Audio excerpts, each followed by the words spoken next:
First लिखो, when light from a source is passed through a prism, तो लिखो light of different wavelength get deviated at different angles.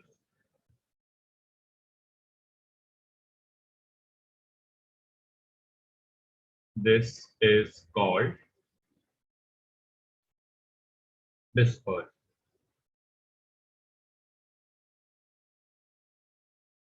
लिख सकते हो, this wavelength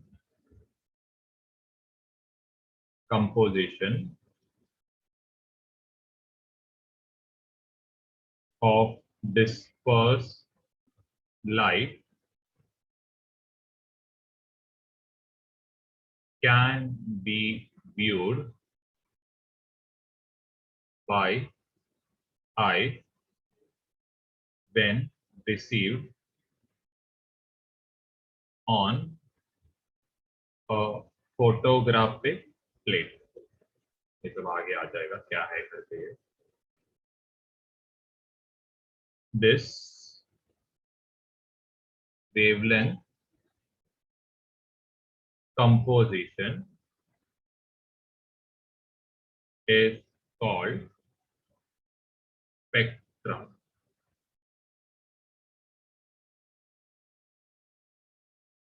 लिखना types of spectrum लिखो, types of spectrum,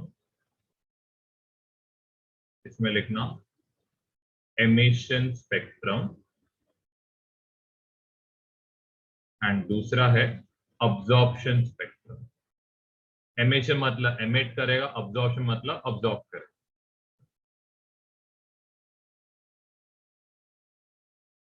emission spectrum में आप ये रेडियो एक्टिविटी में करोगे, दो टाइप का स्पेक्ट्रम रहता है, एक्स रेस में रहता है ये, एक रहता है कंटिन्यूअस, एक्स रेस बोलते हैं उसको, या फिर कंटिन्यूअस स्पेक्ट्रम, एंड दूसरा जो रहता है इसको हम लोग क्या बोलते हैं, कैरेक्टरिस्टिक.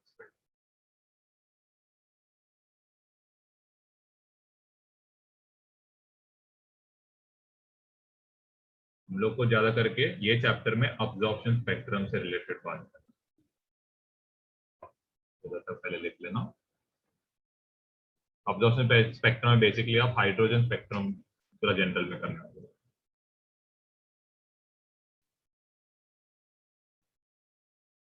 वो ज्यादा इंपॉर्टेंट है.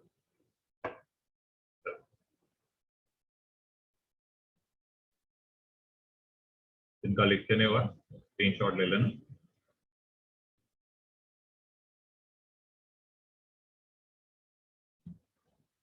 चल अब मेन पार्ट पे जाते, तो हेडिंग डालना अब्जॉर्प्शन स्पेक्ट्रम. क्या है, बहुत सिंपल है. देखो आप क्या कर रहे हो, यहां से सबसे फर्स्ट आप है ना कुछ वेवलेंथ का लाइट क्या कर रहे हो, इस पे एक सैंपल के ऊपर क्या कर रहे हो, एमिट कर रहे हो.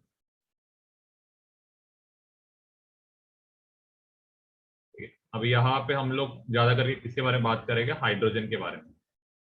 तो ये जो हाइड्रोजन है, हाइड्रोजन का सैंपल, इस पे आप क्या कर रहे हो, ये इंसिडेंट लाइट को क्या कर रहे हो, इसके ऊपर डाल दो, ये स्पेक्ट्रम के ऊपर. अब जैसे ही ये लाइट क्या होएगा, हाइड्रोजन सैंपल के बाहर आएगा, इसमें से सिर्फ कोई कोई स्पेक्ट्रम ही क्या होएगा, बाहर निकल पाएगा. इसका मतलब क्या हो गया, बाकी दो स्पेक्ट्रम क्या हो गया, क्या हो गया मतलब आपके हिसाब से, एब्जॉर्ब हो गया, हाइड्रोजन ने अब्जॉर्ब कर लिया. क्लियर है यहां तक. एंड इसको आप किसके ऊपर देख सकते हो पता है क्या, इसको आप देख सकते हो एक फोटोग्राफिक प्लेट के ऊपर. ठीक है, अब ये फोटोग्राफिक प्लेट क्या होएगा, सबसे पहले चीज ये पूरा क्या रहने वाला है, ये पूरा डार्क एक प्लेट रहेगा, ये पूरा डार्क प्लेट रहेगा ब्लैक कलर का। अब इस पे क्या होएगा, जहां पे ये लाइट क्या होने वाला है, इंसिडेंट होने वाला है, वो क्या दिखेगा, वाइट दिखेगा। तो यहाँ पे छोड़ रहे दूसरा कलर है, यहाँ पे ये जो रीजन है जहां पे वो वेवलेंथ गिरता है या लाइट गिरता है, वो पार्ट क्या रहता है, रेड कलर पार्ट रहता है।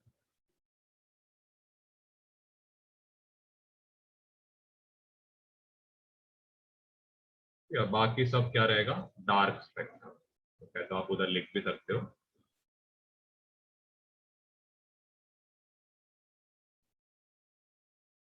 Dark line on bright background indicate absorption spectrum।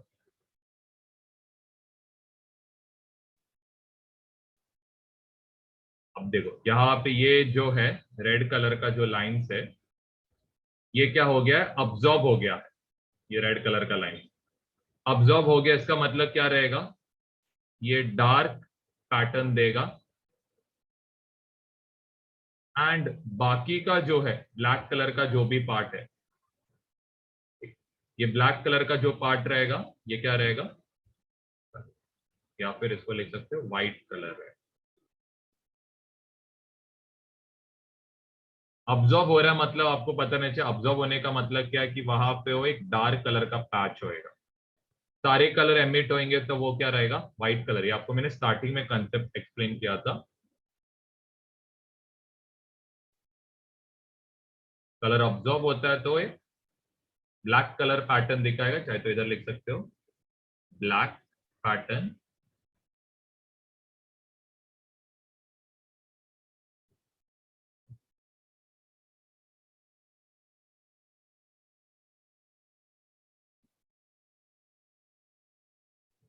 ये डार्क पैटर्न रहेगा, क्यों डार्क पैटर्न, क्योंकि कलर क्या हो रहा है, अब्जॉर्ब हो रहा है।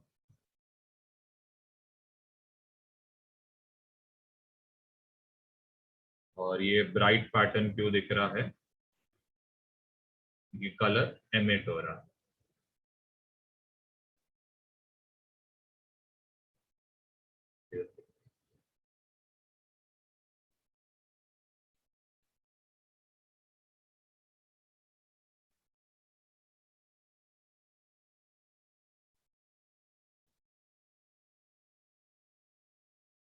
इनका लिख के नहीं हुआ है, एक स्क्रीनशॉट ले लेना।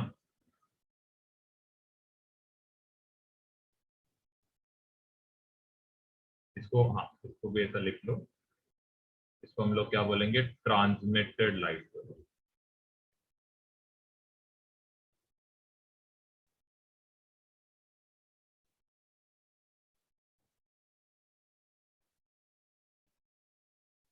नेक्स्ट हेडिंग डालना, लाइन स्पेक्ट्रम। एक और इंपॉर्टेंट टॉपिक है लाइन स्पेक्ट्रम, ये भी आपको फिजिक्स में 12th में है।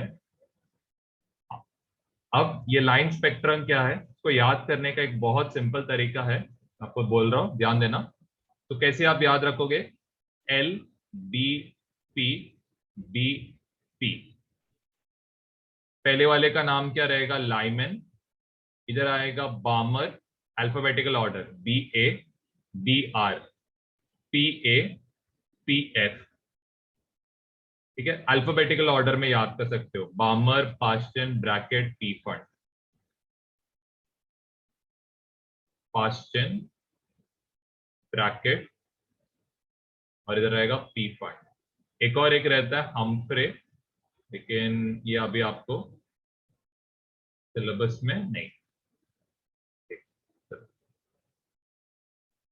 अब यहाँ पे कहां से कहां ट्रांजिशन होता है, N2 आपका 2 से लेके इंफिनिटी तक हो सकता है, लेकिन आपका N1 क्या रहने वाला है, फिक्स 1 रहेगा।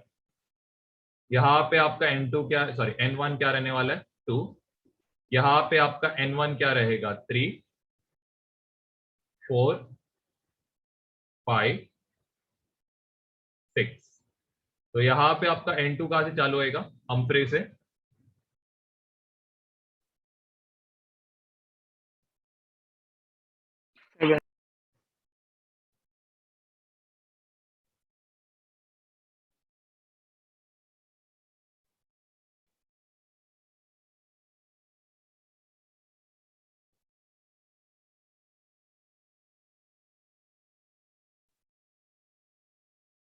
अब इसके बारे में हम लोग डिस्कशन करेंगे, इसका स्क्रीनशॉट ले लेना।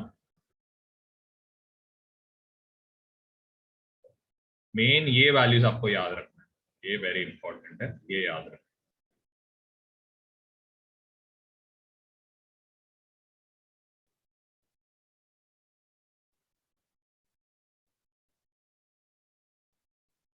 यहां पे जस्ट एक रिलेशन आपको दे रहा हूं, ये लिखना, इंपॉर्टेंट लिखना,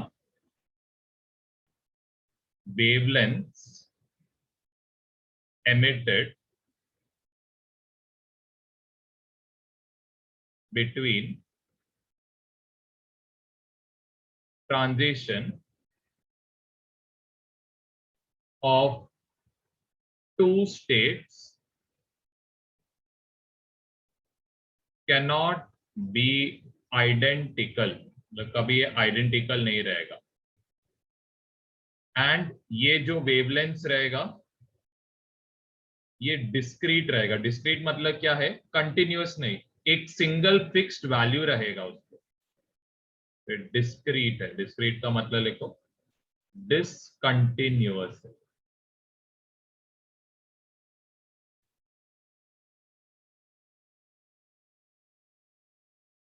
फिर और एक इंपॉर्टेंट नोट है, और ये ज्यादा इंपॉर्टेंट है, last line of emission is also called series limit।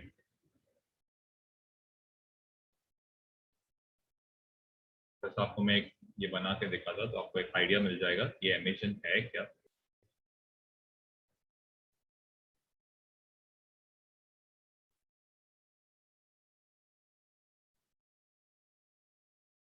Okay, तो ये n इक्वल टू 1 रहेगा, n इक्वल टू 2, 3, 4, 5। इसको Lyman, Barmer, Paschen, पीफंड, sorry Paschen, फिर आएगा ब्रैकेट, फिर आएगा ब्रैकेट के बाद पीफंड। ओके, तो देखो ट्रांजिशन कहां से कहां हो सकता है, 2 से लेके 1 तक हो सकता है,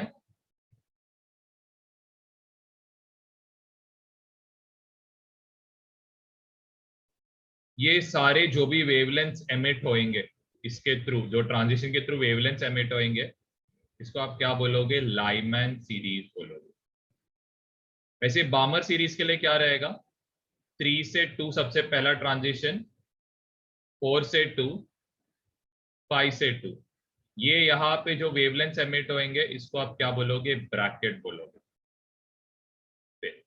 फास्ट चेन के लिए ट्रांजिशन 4 से 3, 5 से 3, यहाँ पे जो भी वेवलेंथ एमिट होने वाला है, लाइमैन ब्रैकेट यहाँ पे आएगा, सॉरी ब्रैकेट नहीं आएगा, इधर बार्मर आएगा, बार्मर आएगा, फिर बाद में पास्चन आएगा।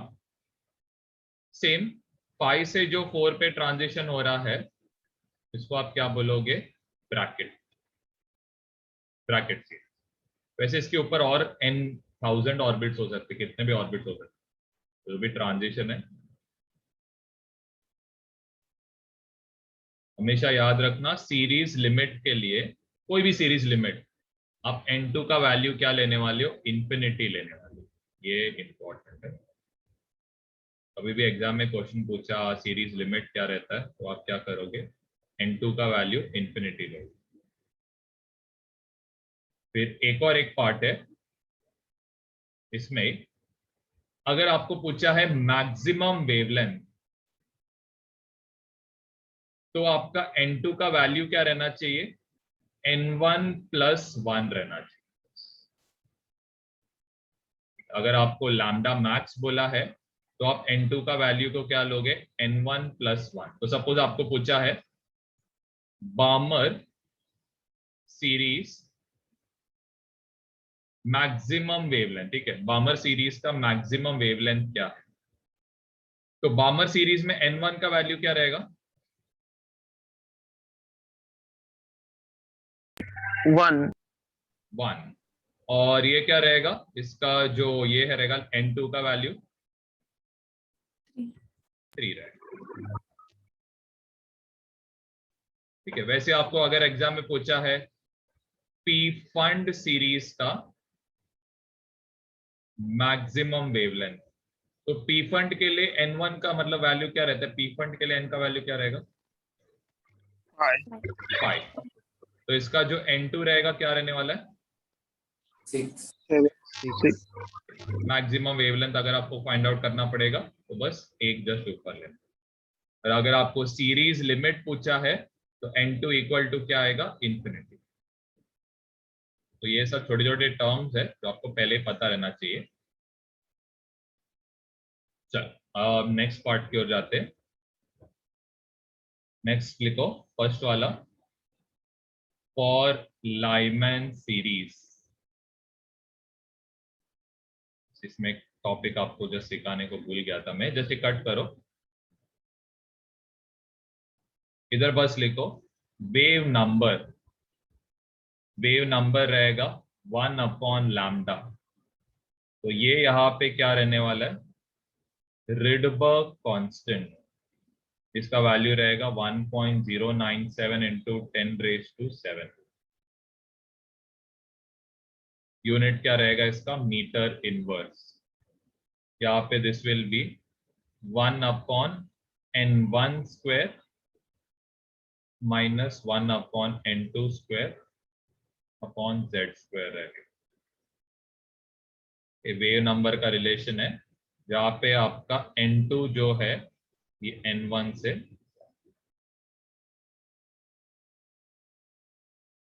सर वो आर एच है कि R R H? H R H R H R H को रिडबर्ग कांस्टेंट भी बोलते हैं।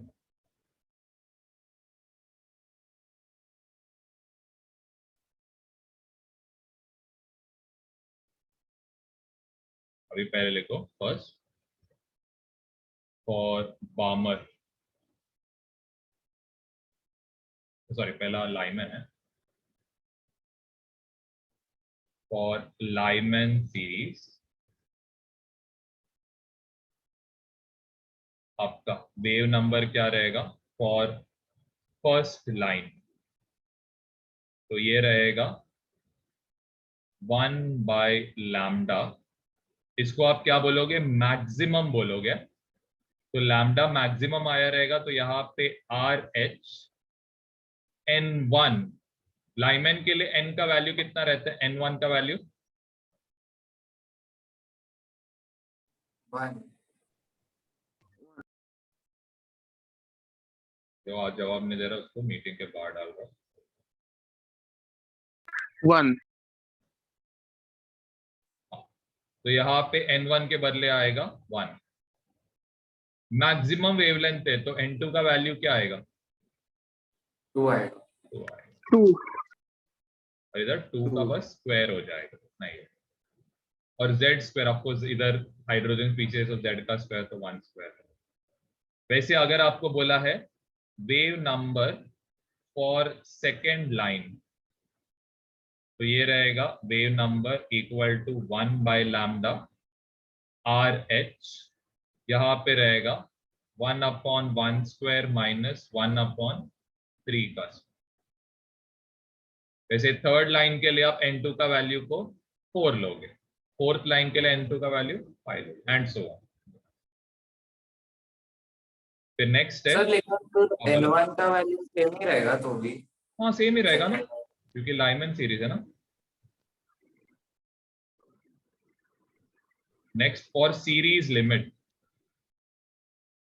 सीरीज लिमिट के लिए wave number 1 upon lambda R H रहेगा, ये 1/1 स्क्वायर एज यूजुअल आएगा, लेकिन यहाँ पे n2 के बदले क्या सब्स्टिट्यूट करने वाले हो? इंफिनिटी। इंफिनिटी।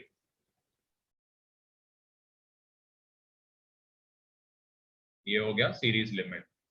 अगर इसका देखो 1/∞ स्क्वायर, इंफिनिटी का स्क्वायर ये तो बहुत बड़ा आएगा, 1/∞ 0, तो क्या बचता है एंड में? RH/1 आएगा। ये सीरीज लिमिट।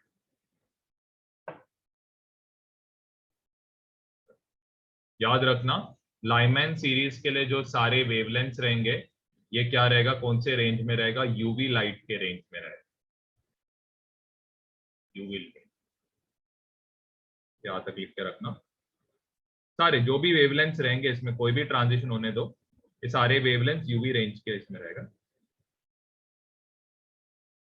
चलो नेक्स्ट लिखना सेकंड, बामर सीरीज। इसके लिए आपका n1 का वैल्यू क्या रहने वाला है? 2 रहेगा। 2 रहेगा। याद रखना बामर सीरीज के लिए फर्स्ट 4 लाइंस जो रहेगा, वेरी इंपॉर्टेंट है ये point, first 4 lines will be in visible range। इसके बाद जो भी रहेंगे after this all lines are in infrared। ये याद रखना है, बहुत इंपॉर्टेंट पॉइंट है। इधर लिख सकते हो wave number for first line. तो wave number for first line क्या रहने वाला है? 1/λ। और ये क्या रहेगा? लैम्डा मैक्स रहेगा। क्या बोलना, यहाँ पे RH आएगा 1/n1 square minus n2 square है, तो ये हो जाएगा 2 स्क्वायर। n2 का वैल्यू क्या रहेगा लैम्डा मैक्स के लिए? 3 स्क्वायर। 3 स्क्वायर होगा, और इनटू क्या आएगा 1 का। वैसे ही लैम्डा फॉर सेकेंड लाइन ये रहने वाला है 1/λ RH, यहाँ पे रहेगा 1/2 स्क्वायर माइनस 1/4 का स्क्वायर आएगा। ठीक है, फिर दूसरा है wave number for series limit. तो यहाँ पे इट विल बी RH 1/ क्या आएगा 2 स्क्वायर एज यूजुअल, कोई चेंज नहीं रहेगा, लेकिन यहाँ पे 4 के बदले क्या सब्स्टिट्यूट करोगे सीरीज लिमिट के लिए? इंफिनिटी का स्क्वायर। रिद्धि जवाब देते रहो, वापस बाहर डाल दूंगा। रिद्धि 7। ठीक है, तो ये लास्ट में क्या रहने वाला है? RH अपॉन क्या रहेगा 4 रहेगा, क्योंकि ये तो आपको 0 होएगा, 1/∞ का स्क्वायर इज 0, सिर्फ 1/4 बचना। ये हो गया, स्क्रीनशॉट लेना जिनका लिखते नहीं हुआ है। ठीक है, और ये फर्स्ट 4 लाइंस का ना जो वेवलेंथ है इसका वैल्यू लिखो 4000 एंगस्ट्रॉम से लेके 7500 एंगस्ट्रॉम के बीच में है।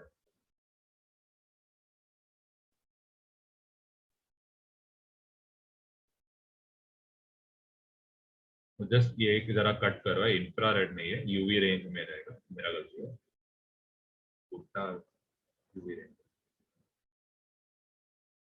फिर वैसे आप बाकी के लिए भी कैलकुलेटर सीरीज लिमिट और यही ज्यादा करके पूछते, मैक्सिमम वेवलेंथ क्या रहता है, इससे ज्यादा क्वेश्चंस आते हैं एग्जाम में। तो नेक्स्ट जो है फास्टन, फास्टन के बाद है ब्रैकेट, ब्रैकेट के बाद है पी फंड, पी फंड के बाद है हम्फ्रे। ये जो भी वेवलेंथ रहेगा ये सारे कौन से रेंज में रहने वाले? Infrared range. बस याद रखना इसका जो n1 का वैल्यू है, फास्ट चेन के लिए n1 का वैल्यू कितना रहेगा 3, ब्रैकेट के लिए 4 4 और पी फंड के लिए रहेगा 5, 5 आमफ्रे के लिए रहने वाला है 6